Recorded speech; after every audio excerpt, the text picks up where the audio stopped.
Hai, jumpa lagi bersama saya, Dr. Ibrahim Agung, spesialis kedokteran fisik dan rehabilitasi di channel Dr. Aib. Beberapa waktu belakangan, seringkali pasien datang ke saya dengan keluhan nyeri bahu. Belum dilakukan pemeriksaan, namun banyak dari mereka mengatakan bahwa saya mengalami frozen shoulder. Apa sebenarnya frozen shoulder? Apakah betul bahwa masalah di bahu hanya frozen shoulder saja? Hari ini saya akan banyak sharing mengenai masalah-masalah di bahu yang sering menyebutkan dan juga menyebabkan keluhan nyeri bahu, agar Anda lebih mengetahui apakah ini frozen shoulder, impingement syndrome, pengapuran pada tendon, ataupun masalah penuaan pada sendinya. Mari kita simak.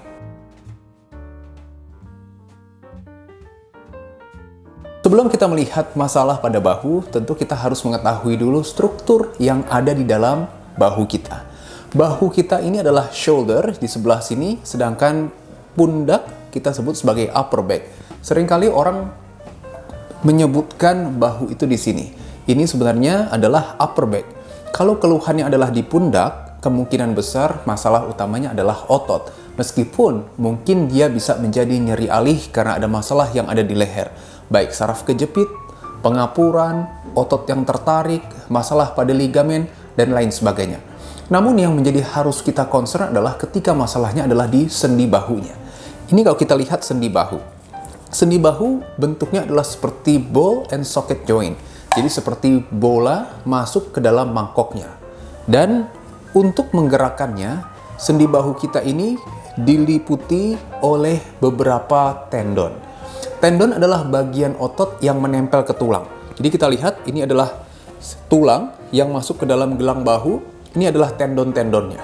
Ada 4 tendon yang paling sering bermasalah. Namun juga tendon tersebut adalah tendon-tendon yang berfungsi untuk mensupport sendi bahu ini, yang disebut sebagai rotator cuff. Maka mungkin kalau Anda yang sering berolahraga atau sering melakukan exercise, sudah sering dan sudah sangat familiar dengan kata-kata rotator cuff exercise, ataupun cederanya adalah rotator cuff tendinitis atau rotator cuff injury. Namun sebenarnya bukan hanya rotator cuff saja yang sering bermasalah. Sendi ini juga memiliki kapsul. Kapsul adalah struktur yang menyelubungi keseluruhan sendinya. Ketika kapsul ini mengalami masalah perlengketan atau kita sebut sebagai adhesion, maka itulah tanda awal dari frozen shoulder, di mana adanya perlengketan dari kapsul sendi yang menutupi sendi bahu itu sendiri. Nah, maka selain ada tulang, ada sendi, ada tendon, kita juga memiliki struktur kapsul tadi. Dan struktur ini akan diliputi oleh otot-otot baik di bagian depan. Contohnya adalah otot biceps, otot biceps ya. Kemudian di bagian pundak kita juga punya otot namanya trapezius, adanya levator scapula, adanya juga supraspinatus. Kita juga punya otot di belakang. Jadi kalau tulang belikat kita punya otot di belakang. Itu kita sebut sebagai otot infraspinatus, teres minor, dan ada otot sayapnya. Kalau yang biasa nge-gym kita tahu ini otot teres mayor. Nah, otot akan mengalami tightness, kekakuan, ketegangan ketika ada masalah di dalam sendi bahunya. Maka mari kita lihat apa perbedaan antara frozen shoulder dengan nyeri bahu lainnya. Kalau frozen shoulder, sebenarnya frozen shoulder memiliki beberapa tahapan. Di tahapan pertama memang akan nyeri. Namun nyerinya cukup khas. Dia nyeri ke segala arah gerakan. Jadi bahu kita dapat melakukan 6 gerakan. Dia bisa ngangkat ke atas. Oke. Dia bisa ke belakang. Ini yang kedua. Ini yang ketiga. Mengangkat, ya, diputar ke atas. Itu yang ketiga. Gerakan keempat adalah ke dalam seperti ini. Kita sebut sebagai adduction. Kemudian gerakannya adalah untuk memutar ke atas dan memutar ke bawah. Ya, ini adalah gerakan-gerakan yang bisa dilakukan oleh sendi bahu. Namun, pada frozen shoulder di fase awal, kita sebut di fase freezing atau di fase akut, keterbatasan ini akan berada di segala arah. Ya, dan setelah nyerinya hilang, akan diikuti dengan sensasi menyangkut. Jadi bahunya itu terasa beku. Itulah yang disebut sebagai frozennya. Sudah tidak nyeri, betul, sudah tidak ada keluhan sakit, namun kalau mengangkat ke atas ini akan terbatas. Akhirnya mungkin kita akan kompensasi seperti ini. Ya. Kita mau ngangkat ke samping, akan terbatas. Maka kita akan kompensasi seperti ini. Kalau laki mungkin tidak terlalu bermasalah. Namun bagi Anda yang perempuan, ini akan sangat bermasalah. terutama ketika Anda akan mengaitkan, mohon maaf, tali bra. Jadi ketika mengaitkan ke belakang, ini akan sulit, karena tangan tidak bisa ke belakang. Akhirnya yang biasa dilakukan adalah mengaitkan di depan dan diputar ke belakang untuk memasangkan branya. Ya, itu adalah fase frozen dari frozen shoulder. Barulah nanti setelah frozen yang sudah mencair, beku, dia akan mulai bisa mengangkat tangan kembali. Namun yang jadi masalah, frozen shoulder sebenarnya dapat sembuh sendiri. Dia self-limiting disease, penyakit yang dapat sembuh sendiri. Namun, membutuhkan waktu, secara research dan penelitian mengatakan 9 bulan sampai dengan 3 tahun. Betul, lama sekali memang, lama sekali. Itu adalah frozen shoulder. Jadi jika Anda mengalami keterbatasan lingkup gerak sendi, sudah tidak nyeri, namun ini terbatas, ke depan terbatas, ke samping terbatas, ke belakang terbatas, sangat mungkin Anda frozen shoulder. Dok, kalau masih nyeri bagaimana? Nah, ini yang kita harus lihat. Masalah bahu bukan hanya frozen shoulder. Jadi ketika mengangkat masih bisa, tapi harus dibantuin. Kalau dibantuin masih bisa full, mungkin hanya di akhir gerakan itu ada rasa terbatas, jelas itu bukan frozen shoulder. Tapi mungkin rotator cuff tendinitis, ya, peradangan pada tendon-tendon rotator cuff, atau mungkin kita sebut sebagai impingement syndrome. Jadi, tendon kita ini memiliki selaput di luarnya. Selaput ini kita sebut sebagai bursa. Nah, ketika bursa ini mengalami peradangan, maka ukurannya akan melebar. Ketika ukurannya melebar, dia akan membuat gerakan di sendi bahu ini akan mengalami gesekan. Gesekan antara tulang dengan bursa bukan membuat gerakan semakin nyaman, malah sebaliknya.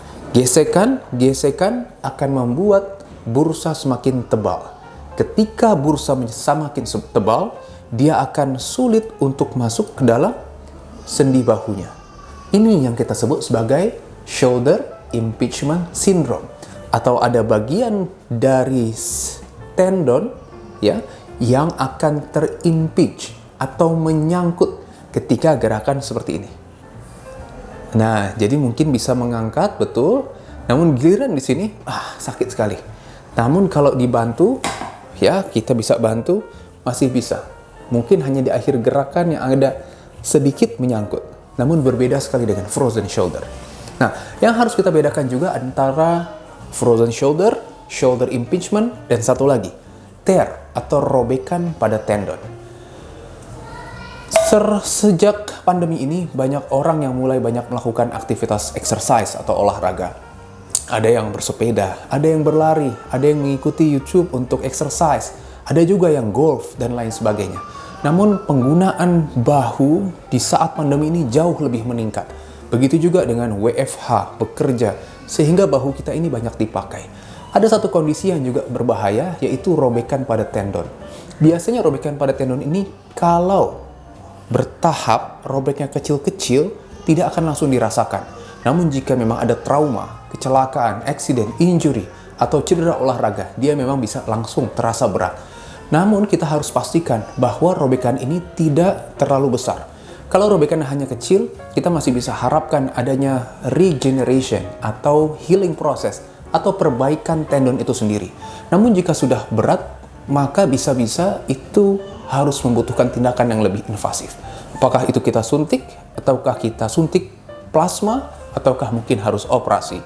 Yang paling mudah bisa dilakukan pemeriksaan di rumah. Angkatlah tangan seperti ini. Ya. Setelah mengangkat tangan, turunkan perlahan. Nah, tendon yang paling sering bermasalah dari rotator cuff namanya adalah supraspinatus. Supraspinatus ini fungsinya adalah untuk mempertahankan agar kita tidak jatuh pada saat melakukan gerakan seperti ini. Maka, ketika Anda mencoba melakukan ini di rumah, kemudian Anda turunkan pelan-pelan, dan Anda merasa nyeri sekali, atau bahkan mungkin akan terjatuh, mungkin itu tanda-tanda adanya robekan pada tendon. Segera lakukan pemeriksaan agar robekan itu tidak semakin besar. Jangan sampai keluhan yang tadinya sederhana, simple, bahkan mungkin bisa sembuh sendiri, akan menjadi lebih berat jika Anda terlambat untuk datang ke rumah sakit. Ini adalah masalah nyeri bahu. Nanti kita akan sharing lagi bagaimana cara mengatasi masalah-masalah pada nyeri bahu.